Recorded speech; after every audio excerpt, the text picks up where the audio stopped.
வணக்கம். உணவகங்கள் மூடப்பட்டால் மோசமான சமூக பொருளாதார விளைவுகள் ஏற்படும் என்று அன்புமணி எச்சரிக்கை விடுத்திருக்கிறார். சமையல் எரிவாயு தட்டுப்பாட்டை போக்க திமுக அரசின் திட்டம்தான் என்ன என்று அன்புமணி கேள்வி எழுப்பியிருக்கிறார். நெருக்கடியை தவிர்க்க மத்திய அரசுடன் முதலமைச்சர் நேரடி பேச்சுவார்த்தையில் ஈடுபட வேண்டும் என்றும் தெரிவித்திருக்கிறார். உணவகங்கள் மூடப்பட்டால் மோசமான சமூக பொருளாதார விளைவுகள் ஏற்படும்.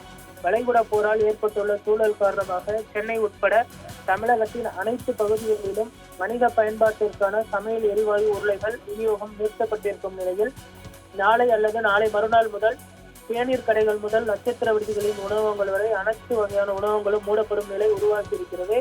அப்படி ஒரு நிலை ஏற்படுவதை நினைத்து பார்க்கவே கவலையாக இருக்கிறது. தேநீர் கடைகள், சிற்றுண்டிகள், உணவகங்கள் போன்றவை தனித்த வணிகங்கள் அல்ல.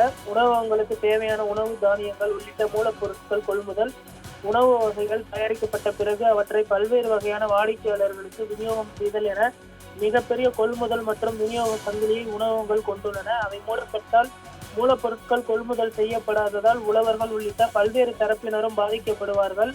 அவர்கள் மட்டுமின்றி உணவக பணியாளர்கள், உணவகங்களை சார்ந்துள்ள ஜொமேட்டோ, ஸ்விக்கி போன்ற வீடுகளுக்கு உணவு வழங்கும் சேவையில் ஈடுபட்டுள்ள நிறுவனங்களில் பணியாளர்கள் வேலை இழக்கும் நிலை உருவாகும். அது மட்டுமின்றி பணி நிமித்தமாக வீடுகளை விட்டு வெளியில் செல்லும் அடித்தட்டு தொழிலாளர்கள் உள்ளிட்டோருக்கும் உணவு கிடைக்காத நிலை உருவாகும். ஏழை எளிய மக்களின் பசி போக்கும் பணியில் ஈடுபட்டிருக்கும் அம்மா உணவகங்களை கூட மூட வேண்டிய நிலை ஏற்படும். அப்படி ஒரு நிலை ஏற்பட்டால் தமிழ்நாட்டில் மிக மோசமான பொருளாதார விளைவுகள் ஏற்படும். அதை தடுக்க வேண்டியது தமிழ்நாடு அரசின் கடமை. இது தொடர்பாக மத்திய அரசுடன் நேரடியான பேச்சுவார்த்தையில் ஈடுபட வேண்டும் என்றும் தற்பொழுது அவர் தெரிவித்திருப்பது குறிப்பிடத்தக்கது.